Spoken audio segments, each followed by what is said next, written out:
Assalamualaikum warahmatullahi wabarakatuh. Nama saya Nurul Syafitri. Pada kali ini saya ingin sedikit berbagi mengenai energi mekanik. Nah, sebelum itu kita harus mengetahui apa yang dimaksud dengan gaya konservatif dan juga apa yang dimaksud dengan gaya non-konservatif.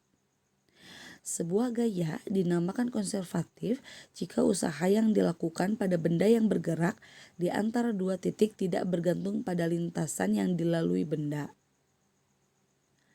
Lintasan yang dilalui benda tersebut merupakan lintasan tertutup. Nah, lintasan tertutup ini merupakan lintasan di mana benda berkeliling dari suatu posisi. Misal posisinya adalah posisi A, maka benda tersebut akan berkeliling dan kembali ke posisi A. Sebuah gaya dikatakan konservatif jika usaha yang dilakukan pada benda yang bergerak melalui lintasan tertutup tersebut adalah nol. Contoh dari gaya konservatif adalah gaya gravitasi, gaya Pegas, dan juga gaya elektromagnetik. Kemudian untuk gaya non-konservatif. Sebuah gaya dikatakan non-konservatif jika kerja yang dilakukannya pada sebuah benda bergantung pada lintasan yang dilalui oleh benda antara titik akhir dan titik awal. Contohnya adalah gaya gesek. Pada saat seseorang menggeserkan kursi dari sudut ruangan ke sudut ruangan yang lain, tentu akan lebih melelahkan jika orang tersebut menggesernya harus berkeliling ruangan terlebih dahulu daripada orang yang mengambil lintasan lurus.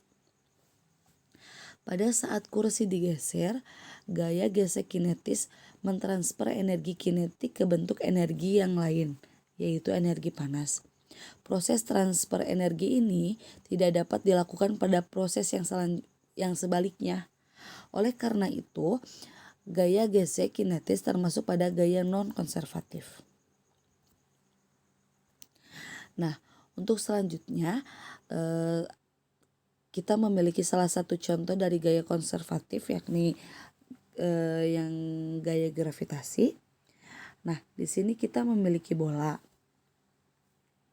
Mari kita anggap bahwa usaha yang dilakukan oleh gaya gravitasi bertitik pada jatuhnya bola dan gaya gravitasi searah dengan arah jatuhnya bola, sehingga hanya akan menjadi gaya gravitasi dan jarak jatuhnya bola. Nah, kemudian dapat kita ketahui bahwa jarak jatuhnya bola adalah H awal dikurangi H akhir. Kemudian mari kita masukkan nilai tersebut ke persamaan metode energi potensial. Maka kita dapatkan nilai min delta U. Kemudian untuk gaya non-konservatif, kita memiliki sebuah balok yang mana balok tersebut diberi gaya F. Nah, secara otomatis gaya tersebut akan ada gaya gesek pada balok tersebut. Nah, gaya gesek ini adalah gaya non-konservatif. Gaya non-konservatif seringkali memiliki nilai yang negatif. Dari sini kita tahu bahwa gaya konservatif mungkin kehilangan energi potensial atau mungkin mengubahnya menjadi energi potensial tersebut menjadi panas. Tetapi kita tahu bahwa setiap kali gaya konservatif bekerja, kita kehilangan energi potensial. Seperti kenapa menjadi min delta U. Nah, dari situ kita tahu bahwa nilai usaha total adalah delta K.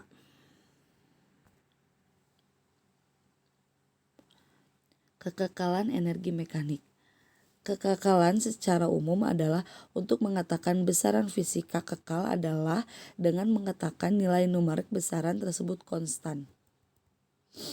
Dalam kekekalan energi mekanik total tidak berubah atau konstan. Dalam sebuah sistem yang terisolasi yang terdiri dari benda-benda yang saling berinteraksi melalui gaya konservatif, energi mekanik total sistem tidak berubah. Nah, energi mekanik dapat terjadi ketika gaya yang bekerjanya adalah gaya konservatif. Kemudian sistemnya terisolasi. Terisolasi yang dimaksud adalah tidak adanya gaya-gaya lain yang bekerja pada objek di dalam sistem, atau mungkin bisa juga disebut tidak ada gaya dari luar atau eksternal. Nah, karena bekerja pada gaya konservatif, maka secara otomatis tidak ada gaya non-konservatif.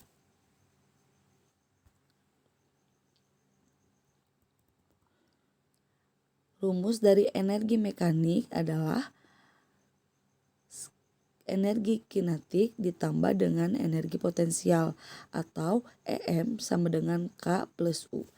K di sini berarti energi kinetik, U di sini berarti energi potensial.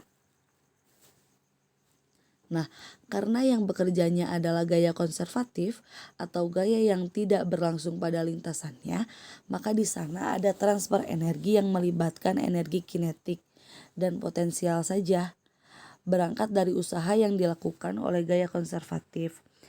Maka, usaha yang dilakukan gaya konservatif tidak lain adalah energi konservatif. Kemudian, usaha yang lain menyebabkan minus delta U. Kenapa negatif? Karena sistemnya gaya konservatif, bukan nilai W yang eksternal. Nah, di sini masing-masing memiliki nilai W ya. Maka dari itu kita substitusikan sehingga didapat nilai delta K sama dengan nilai delta U, min delta U. Sehingga delta K ini nilainya positif, artinya peningkatan. Nah, sebaliknya minus delta U artinya penurunan. Sehingga semakin besar nilai energi kinetik, maka semakin kecil energi potensialnya. Begitupun sebaliknya. Semakin besar nilai energi potensialnya, maka semakin kecil nilai energi kinetiknya. Nah, kemudian kita tulis ulang nilai delta K dan min delta U ini. Nilai delta K adalah K akhir dikurangi K awal, dan nilai delta U ini, min delta U ini adalah min delta U akhir dikurangi delta U awal. Kemudian kita satukan setiap indeks K dan F ini adalah indeks keadaan. Nah, kemudian indeks F dan indeks I ini kita gabung sehingga dapat dituliskan seperti ini.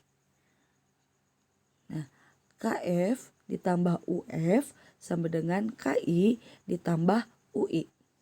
Nah, seperti pada persamaan ini bahwa delta M sama dengan K plus U, kita juga bisa mengkategorikan bahwa ini adalah delta MF sama dengan delta MI.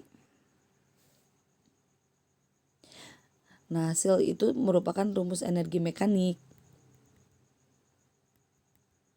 Maka rumus energi mekanik keadaan akhir sama dengan energi mekanik keadaan awal.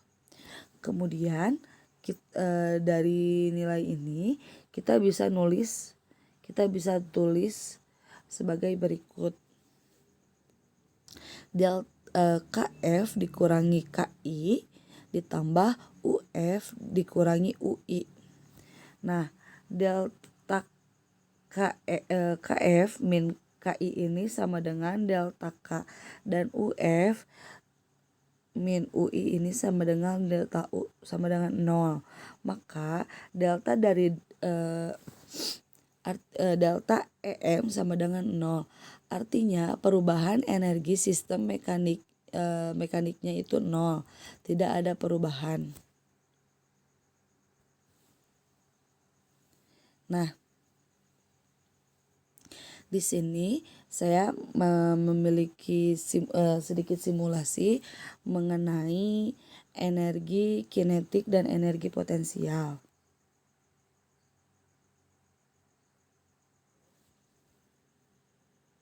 Nah, di sini kita bisa menggerakkan orang yang sedang bermain skateboard dan kita bisa mengetahui energi apa saja yang diciptakan ketika orang ini bermain skateboard.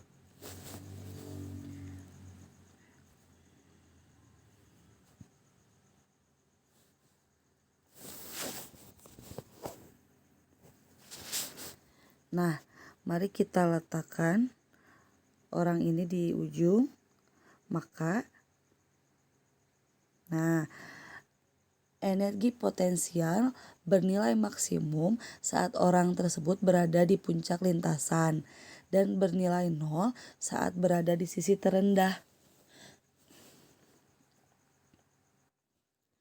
Dan seperti yang disebutkan sebelumnya, bahwa energi potensial bernilai maksimum saat roller coaster berada di posisi puncak lintasan dan bernilai 0 saat berada di posisi terendah.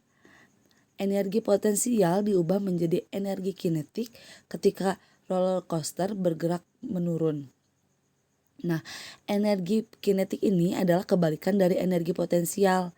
Energi kinetik bernilai maksimum ketika ada di posisi puncak.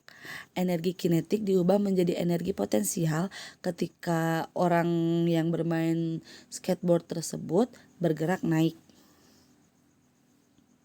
Mungkin itu saja yang dapat saya sampaikan. Mohon maaf apabila banyak kesalahan. Assalamualaikum warahmatullahi wabarakatuh.